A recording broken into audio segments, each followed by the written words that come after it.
Assalamualaikum warahmatullahi wabarakatuh. Anak-anak semuanya, kembali kita bersama Sahabat Sams Channel. Sahabat belajar kita semuanya.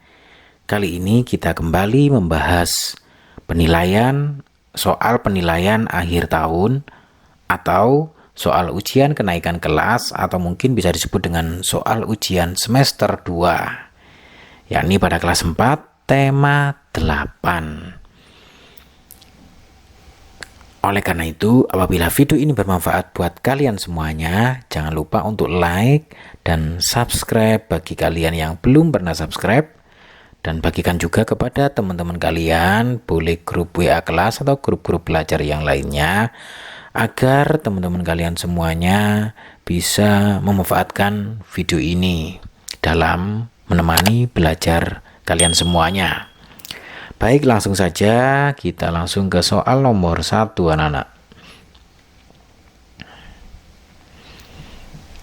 Bacalah dengan cermat untuk mengerjakan soal nomor 1 dan 2. Rika adalah siswa kelas 4 SD yang tinggal di kota Pasuruan. Rika tinggal bersama dengan kakek, nenek, ayah, ibu, dan seorang kakak perempuan. Rika memiliki cita-cita menjadi seorang dokter. Maka ia selalu semangat belajar untuk meraih prestasi yang baik. Setiap harinya, di masa belajar daring, ia selalu mendapatkan bimbingan dari ayah, ibu, dan kakak. Jika mendapat tugas pelajaran bahasa Jawa, ia didampingi kakek atau nenek. Kakek, nenek, dan ibu Rika berasal dari suku Jawa, sedangkan ayahnya berasal dari suku Tengger. 1. Keberagaman karakteristik individu yang terdapat pada teks di atas adalah: A. Umur, B. Kegemaran, C. Fisik, D. Suku bangsa. Anak-anak semuanya, kita lihat yang A ini umur. Di sini tidak ada kata sedikit pun yang menjelaskan tentang umur, sehingga umur ini bukan jawaban. Kemudian kegemaran ini juga bukan jawaban, karena dalam paragraf ini tidak ada yang menunjukkan tentang kegemaran. Yang hanyalah cita-cita menjadi seorang dokter. Kemudian yang C, fisik dalam teks di atas juga tidak dicantumkan. Namun yang D ini dicantumkan, suku bangsa, yakni pada kata ini suku Jawa, sedangkan ayahnya berasal dari suku Tengger, sehingga sangat jelas bahwa jawabannya untuk soal nomor 1 adalah D. Baik anak-anak semuanya, kita ke soal nomor 2. Manfaat Rika sangat rajin, suka membantu dan menyayangi keluarga adalah: A. Dibenci kakak, B. Disenangi teman, C. Mendapat perhatian dan kasih sayang, D. Mendapat perhatian dari ibu saja. Anak-anak semuanya, mari kita cermati pilihan jawaban yang ada. A. Dibenci kakak, ini jelas tidak. Karena apa? Dalam teks di atas ini kakak juga ikut menemani belajar daring Rika. Kemudian disenangi teman, di sini tidak ada kata sedikit pun yang menjelaskan tentang disenangi teman. Nah, kemudian yang C, mendapat perhatian dan kasih sayang, ini disinggung. Di sini kita lihat betapa ayah, ibu, dan kakak ini memperhatikan Rika ketika Rika belajar daring, sehingga ini perhatian ini. Begitu juga kakek mendampingi, kakek nenek ini mendampingi ketika Rika belajar bahasa Jawa. Oleh karena itu jawabannya adalah C, bahwa Rika mendapat perhatian dan kasih sayang. Sementara yang D ini jelas bukan jawaban. Karena apa? Mendapat perhatian dari ibu saja. Padahal paragraf di sini ayah, ibu, dan kakek serta kakak dan kakek nenek ini semuanya memberikan perhatian kepada Rika ketika belajar daring. Berikutnya kita ke soal nomor 3. Kita scroll ke atas dulu.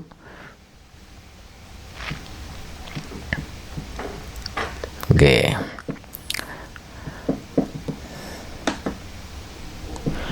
Putri, Rika, dan Lila pergi ke toko bunga. Oh, besaran. Saya ulangi lagi. Putri, Rika, dan Lila pergi ke toko bunga. Putri lebih tinggi dari Lila, sedangkan Rika lebih tinggi daripada Putri. Lila bermaksud mengambil bunga anggrek di atas rak. Namun Lila tidak dapat menggapainya. Apa yang harus dilakukan Rika dan Putri? A. Pura-pura tidak tahu, B. Membiarkannya, C. Memberi pertolongan, dan D. Acuh tak acuh. Anak-anak semuanya, kata kuncinya ini apa yang harus dilakukan? Berarti ini perbuatan yang baik. Yang mana? Untuk menolong siapa? Menolong Lila. Oleh karena itu jawabannya adalah C, yakni memberikan pertolongan. Sedangkan pura-pura tidak tahu ini sifat yang tidak terpuji, membiarkannya juga sifat yang tidak terpuji, acuh tak acuh juga sifat yang terpuji.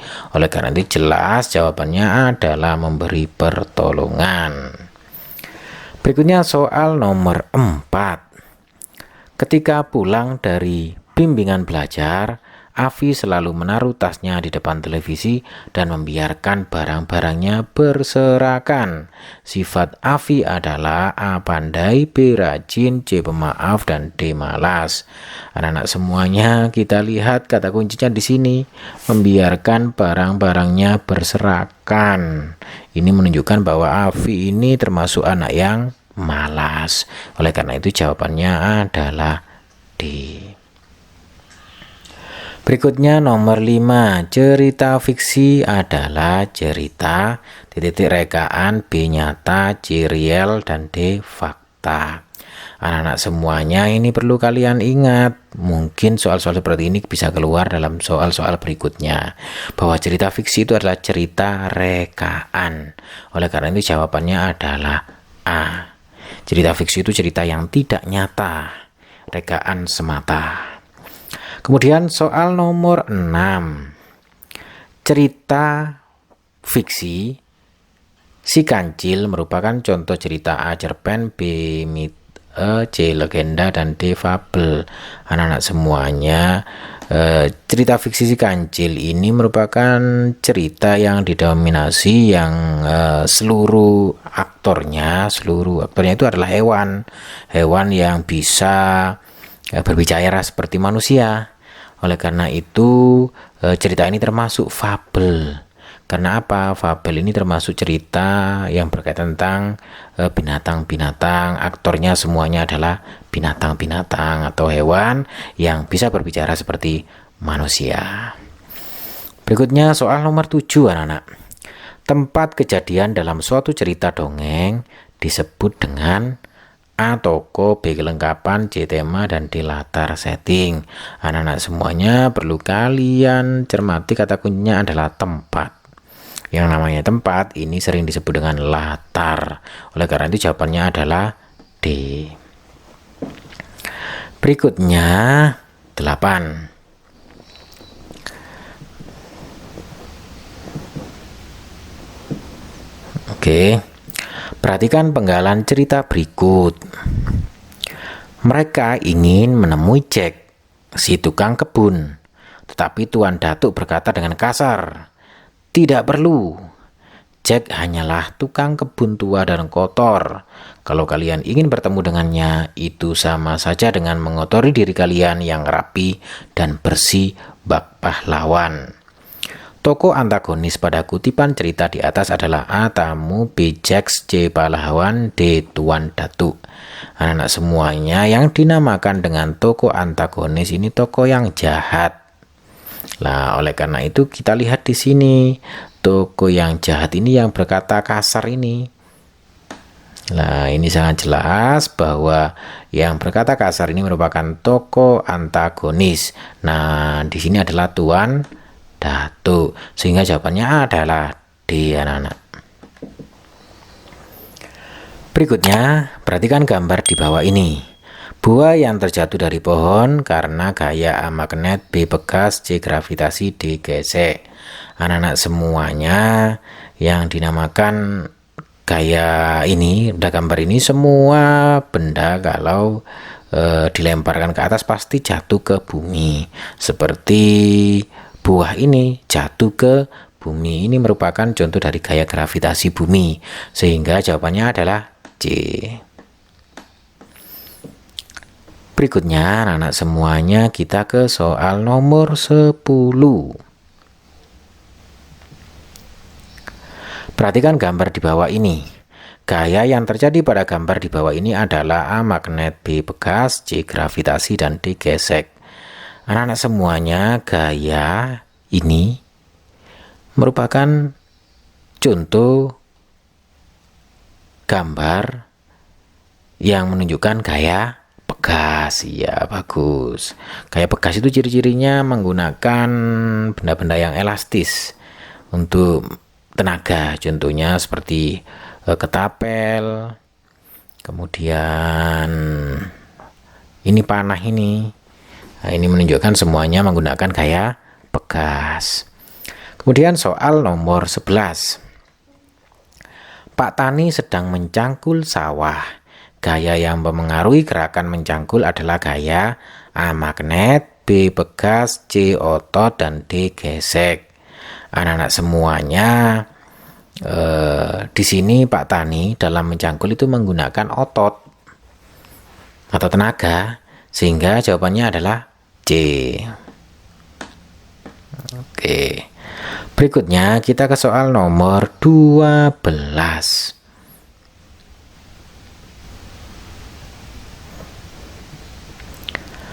Kita dapat membentuk tanah liat menjadi pipih jika ditekan dengan tangan. Hal ini menunjukkan bahwa gaya dapat mengubah titik-titik benda. Anak-anak semuanya, di sini sangat jelas bahwa tanah liat ini sebelumnya bentuknya tidak pipih, kemudian dibentuk menjadi pipih. Berarti yang berubah bahwa di sini dapat disimpulkan bahwa gaya dapat mengubah bentuk benda, sehingga jawabannya adalah D, yang mana bentuk dari tanah liat yang sebelumnya tidak pipih menjadi pipih. Berikutnya anak-anak semuanya soal nomor 13. Berikut sektor kehidupan penduduk di daerah pegunungan, kecuali kita lihat di sini pegunungan, benar. Di sini gunung, benar. Di sini ada orang yang sedang memanen daun teh, berarti ini benar di pegunungan. Sedangkan yang D ini salah. Karena apa? Karena ini menunjukkan daerah pantai atau laut, karena ini menjaring ikan di laut. Sehingga kecuali di sini jawabannya kecuali adalah D. Oke.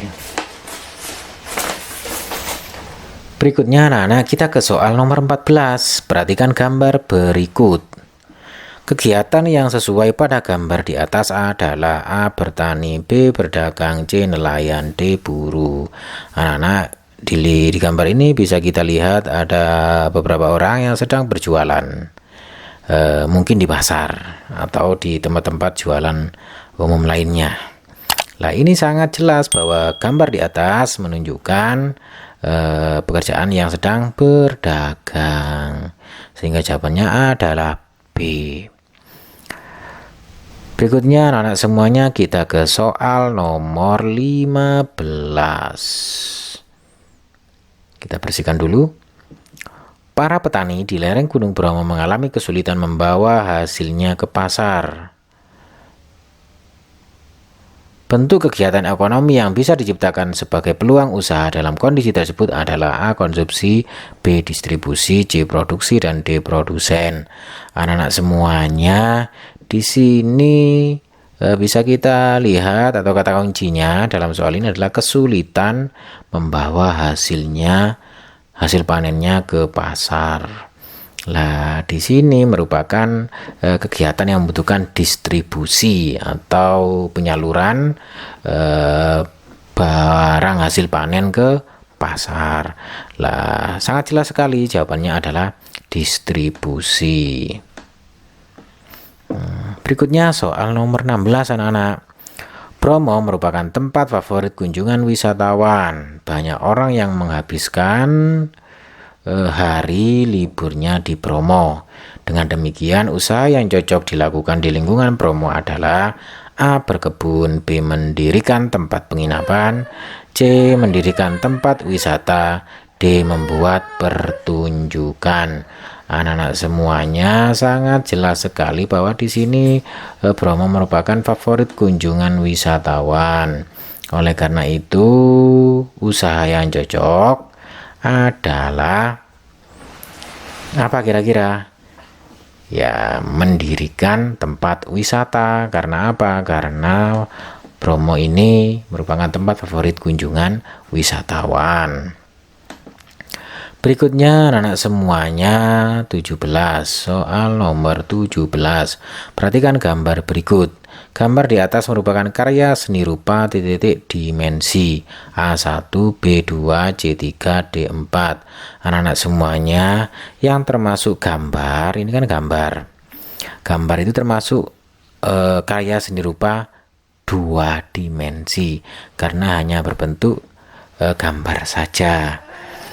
Kemudian soal nomor 18. Benda 3 dimensi yang digunakan untuk kebutuhan sehari-hari adalah A. Guci, vas bunga dan meja, B. Lukisan, kursi dan lemari, C. Kaligrafi, lukisan dan lampu hias, D. Patung, lukisan dan kain batik. Mari kita cermati pilihan jawaban yang ada. Untuk guci ini 3 dimensi, vas bunga 3 dimensi, dan meja juga 3 dimensi. Kayaknya jawabannya adalah A. Coba kita lihat yang B, lukisan ini 2 dimensi, berarti bukan jawaban. Kemudian kaligrafi ini 2 dimensi, jadi bukan jawaban. Lukisan juga 2 dimensi. Di sini lukisan 2 dimensi, kain batik juga 2 dimensi. Jadi yang semuanya 3 dimensi adalah jawaban yang A, sehingga jawabannya adalah A. Berikutnya soal nomor 19. Cepat lambatnya suatu lagu yang harus dinyanyikan disebut A. Intonasi, B. Nada, C. Tempo, dan D. Notasi. Anak-anak semuanya, kata kuncinya adalah cepat lambatnya suatu lagu. Nah, ini disebut dengan tempo. Oleh karena itu jawabannya adalah C. Hal ini perlu kalian ingat, barangkali soal-soal seperti ini keluar di soal-soal berikutnya. Berikutnya soal nomor 20. Yang bukan unsur tarian adalah A. Kostum, B. Properti, C. Gerak, D. Latihan. Anak-anak semuanya di sini adalah yang bukan. Kita lihat, kostum ini diperlukan dalam tarian, properti ini diperlukan dalam tarian, gerak ini juga merupakan bagian dari tarian. Adapun latihan ini bukan unsur dari tarian, sehingga jawabannya adalah D. Anak-anak semuanya, demikian tadi pembahasan tahap pertama dulu ya. Nanti kita lanjut di season yang kedua atau bagian kedua video ini untuk istilah titik-titik dan jawablah. Kalian tentunya bisa melihat video pembahasan berikutnya pada link yang terdapat pada deskripsi video ini. Jangan lupa like dan subscribe bagi yang belum ya, dan bagikan kepada teman-teman kalian agar video ini semakin bermanfaat. Akhirul kalam, wassalamualaikum warahmatullahi wabarakatuh.